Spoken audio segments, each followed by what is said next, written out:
Clowns have been around since before Christ. However, about 1 out of 10 adults currently have a fear of clowns. Some even seek out scary clowns through movies like Terrifier 2, a $10 million grossing film about a clown who goes on a murderous rampage. How did this happen? Here are some Terrifier 2 audience members' thoughts on coulrophobia. I mean, I really liked clowns when I was little, but then everything happened where, they were frightening kids with clowns. And I think when I was a child, like a few days before Halloween, my neighbors took me out, and one of my neighbors was dressed as a clown behind a wall, and then they just jump scared me and I fainted. Oh my God. As a child. If you see a clown at church at 1 a.m. or late at night, it's like, what the hell's going on here? I mean, sure, it could just be that the person under the makeup is just trying to get a prayer in, but it's not going to register to a regular person like, what the hell is this clown doing here? Let me get the hell out of here. That's what they'll get, probably. It's kind of like they don't perceive clowns as people with makeup on, but like a creature. Correct. I think because of how clowns have been portrayed over the years, movies like this, of course, make people look at them in a whole different perspective. We know clowns through their scary depictions in the media, but have you ever met a clown in real life? Like Zippy the Clown. I kind of fell into it just by accident. I was running an amusement park.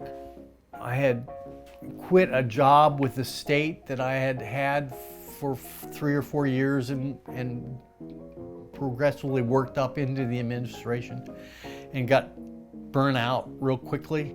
And so I kind of retired when I was 28 and found this fluky job running an amusement park on the weekends.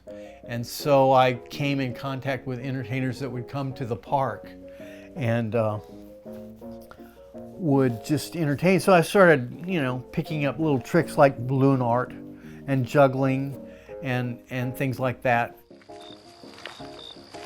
And then for a long, long time, I worked in the playscape at Zilker Park, doing balloons for tips, sculpture balloons. And that's where I really developed my balloon skills. So now I can make pretty much anything out of a balloon.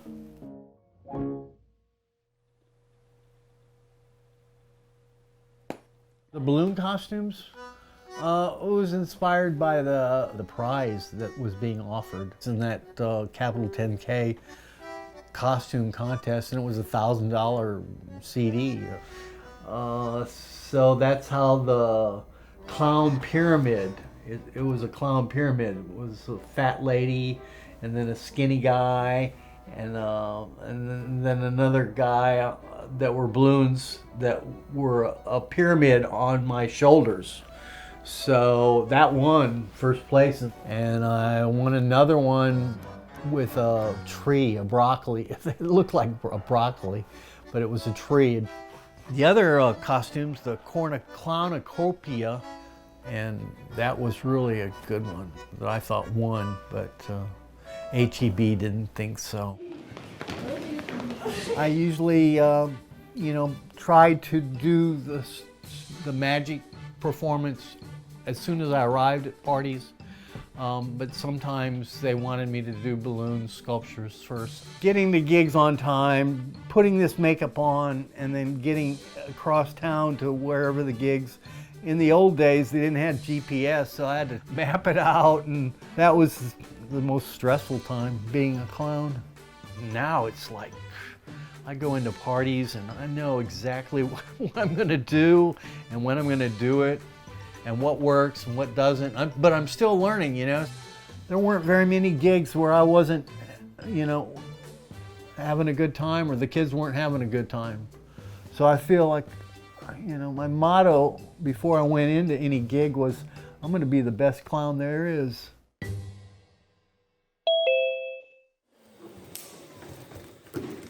Well, the pandemic impacted everybody's entertaining career because there was no entertaining. It was like live music capital of the world. There was no live music. Just like that, there were no clown parties. There was no face painting. Face painting Like, no, I don't think I'm going to get close to your face. But I started doing yard art, balloon art in my front yard.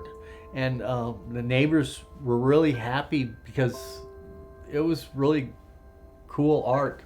I had Santa Claus mowing the lawn. I had Santa Claus on a surfboard. You know, people were walking, you know, for exercise in front of the house. That was just one way they could live through all the stress. Anyway, so they were always saying, you know, it's fun. I come by here every day just to see what you've done, you know, so yeah. And then when kids came by, I would give them a balloon too. For me, you know, COVID didn't affect my income, so, you know, it's a big difference between me and the other entertainers. Because when COVID hit, it hit them, you know, they were struggling to survive. For me, COVID took away my makeup, so I liked it.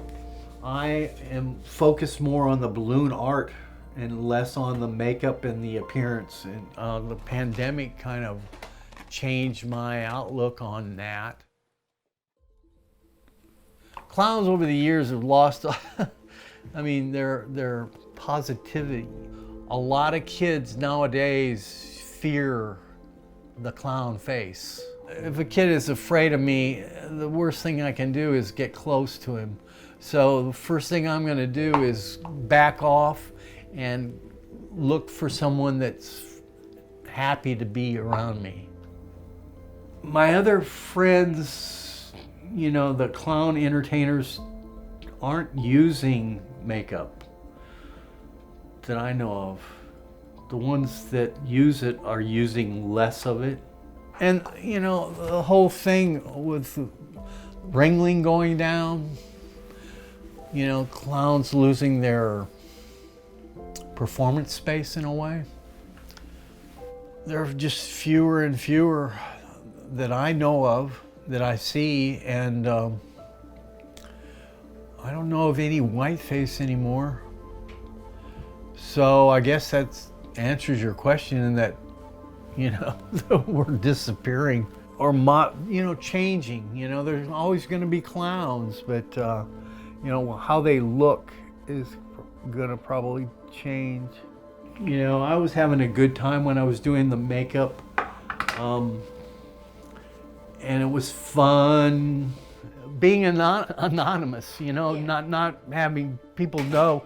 Like I walked up to 2 or 3 people, you know, in my career who I knew well and they knew me well, but as a clown, they didn't know me.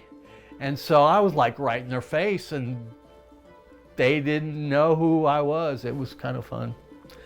Completely free of societal restrictions. But, you know, it's like hiding in that, you know, I could just do things without fear of embarrassment, I guess. You know, I was not embarrassed by doing silly stuff. Now it's just not, I can be a clown without the makeup. I'm strong enough with my skills and I don't have to hide behind the makeup, I guess. I am doing makeup now, tonight, for the last time.